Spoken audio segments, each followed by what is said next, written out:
महारास में क्या हुआ था? हाँ,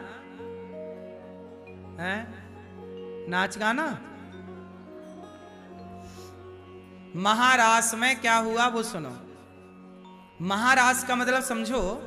महारास का मतलब हुआ कि जितनी गोपियां थीं उतने कृष्ण बन गए। जितनी, अब ये बताओ, तुम लोग कहते हो ना तुम करो तो रासलीला, हम करो तो कैरेक्टर लीला। अब बताओ कि क्या आप बहुत सारे रूप ले सकते हो आप लोग? लेकिन भगवान कृष्ण कौन है? कर्तुम अकर्तुम अन्यथा कर्तुम सर्व सामर्थ्य। भगवान कुछ भी करें। भगवान ने क्या किया? एक समय पर अनेक रूप धारण किए, क्योंकि गोपियां कितनी हैं? बहुत सारी। भगवान कृष्ण की पत्नियां कितनी है जानते हो?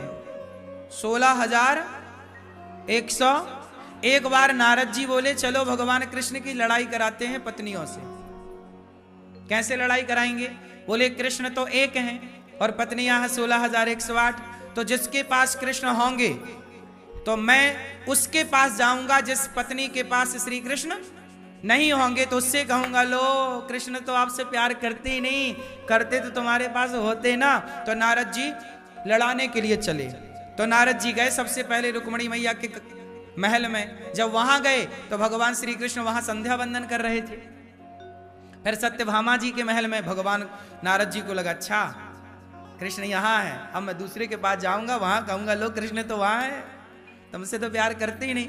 तो सत्यभामा जी के कमरे में, उनके महलों में गए। जब वहां गए तो वहां भगवान गैया को रोटी खवा रहे थे सवेरे सवेरे। अच्छा, नारद जी को लगा वहां भी थी यहाँ भी। अच्छा अच्छा, अंदर अंदर कोई कमरा होगा। तो नारद जी 10-20 महल छोड़ के आगे वाली के यहाँ गए। वहां गए तो वहां पर भगवान श्री कृष्ण सूर्य भगवान को अर्घ दे रहे थे। सूर्याय नमः, आदित्याय नमः, भौमाय नमः, सूर्य उपासना कर रहे थे। अरे नारद जी को बोले ये तो यहां भी है। फिर नारद जी और 25-30 महल छोड़ के, क्योंकि भगवान श्री कृष्ण की 16,108 पत्नियां थी ना, तो सबके लिए भगवान ने महल बना रखे थे, सबके अलग अलग। तो भगवान श्री कृष्ण, अब नारद जी ना और 200-300 महल पार करके गए। वहां जाके देखे तो भगवान वहां भी। भगवान मुस्कुराए। नारद जी बोले प्रभु आप कोई लीला कर रहे हैं, ये बताओ कि आप सबके पास हैं? हाँ। नारद जी समझ गए प्रभु ये कोई बड़ी बात नहीं, आप भगवान हैं, हमें क्षमा कर दीजिए, हम तो लड़ाने के लिए आए थे, थोड़ा आनंद लेंगे, लेकिन आप तो मौका ही ना दिए लड़ाने का। अब ये बात सिद्ध हो गई कि जितनी गोपियां हैं उतने कृष्ण हैं। ये भगवान के लिए कोई बड़ी बात? तो भगवान श्री कृष्ण की हर पत्नी के साथ श्री कृष्ण रहते हैं। और भगवान जिन गोपियों के संग महारास रचाए, उनकी जितनी वो सखियां थीं, सबको ऐसा लगा, यहां तक कि राम जी ने भी 2 बार 3 बार राम जी ने ये लीला की।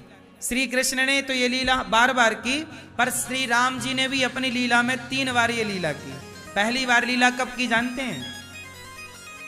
जब भगवान राम से मिलने के लिए अयोध्या के लोग चित्रकूट आए। जब राम जी से मिलने चित्रकूट आए, तो चित्रकूट जब राम जी से मिलने आए अयोध्या के लोग, तो अयोध्या के लोग, अब राम जी यदि कौशल्या माँ से मिलते हैं पहले, तो कैकेयी माँ को लगेगा कि देखो हमसे नहीं मिले। तुलसीदास जी तो लिख रहे हैं कि प्रथम राम भेंटी कैकेयी। लेकिन यहां पर एक ये भी संकेत समझिएगा कि भगवान राम जितने लोग अयोध्या से आए थे, चाहे बच्चे हों, चाहे बूढ़े हों, चाहे कोई हो, राम एक ही टाइम पर सबसे जाकर मिले। सबको ऐसे ही लगा कि राम सबसे पहले हमसे मिले हैं, सबको राम जी मिले। ये कौन कर सकता है? केवल भगवान कर सकते हैं, सबसे मिले। अच्छा दूसरा समझो, जब राम जी ने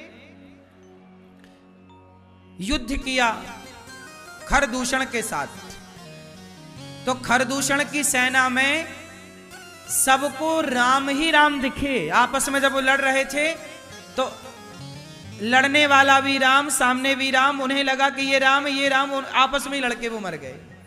तो वहां राम ने ऐसी लीला रची कि सबको राम ही राम दिखे। फिर तीसरी बार जब राम जी वनवास पूरा करके अयोध्या गए, 14 वर्षों के बाद, तो वहां पर भी राम जी, पूरे अयोध्या के लोग मिलने आए तो सबके लिए राम जी ने इतने रूप बना लिए कि जितने लोग थे राम सबसे मिले। कौशल्या जी से भी उसी समय, कैकेयी मां से भी उसी समय, सबसे उसी समय मिल रहे हो। सबको ऐसा लगा कि राम पहले हमसे मिले, ये मर्म कोई ना जान सका। ये कौन कर सकता है? भगवान।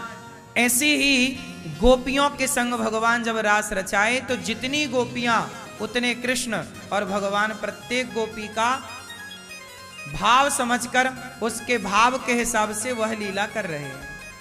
कभी भगवान एक गोपी के बालों को गूंथ रहे हैं, कभी भगवान गोपी के पांव की पायल पहना रहे हैं। क्या कर रहे हैं भगवान? ये भगवान का अपने भक्तों के लिए प्रेम है। गोपियां कौन है? गोपियां कौन है? गोपियां हैं